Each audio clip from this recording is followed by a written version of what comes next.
আসসালামু আলাইকুম সবাইকে। সুস্বাস্থ্যই সকল সুখের মূল।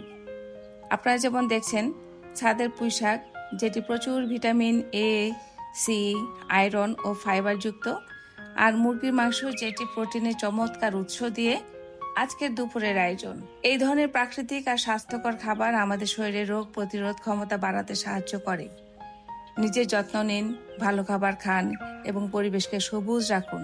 রাসূলুল্লাহ সাল্লাল্লাহু আলাইহি ওয়াসাল্লাম বলেছেন, যখন তোমাদের কারো কাছে খাবার আসে তখন সে যেন আল্লাহর নাম স্মরণ করে, আর শুরুতে যদি আল্লাহর নাম স্মরণ করতে ভুলে যায় তবে সে যেন বলে বিসমিল্লাহি আওয়াল্লাহু ওয়া আখিরাহু। ছাদ বাগানের পুঁইশাক আর আল্লাহর দেয়ার নিয়ামত মুরগির মাংস দিয়ে আজকে রান্নাটি তৈরি করতে গিয়ে বারবার সেই কথাই মনে পড়ল। প্রত্যেকটি নিয়ামতের জন্য শুকরিয়া। আল্লাহর দেয়া এই সতেজ খাবার সকলের মাঝে শান্তি ও বরকত নিয়ে আসুক।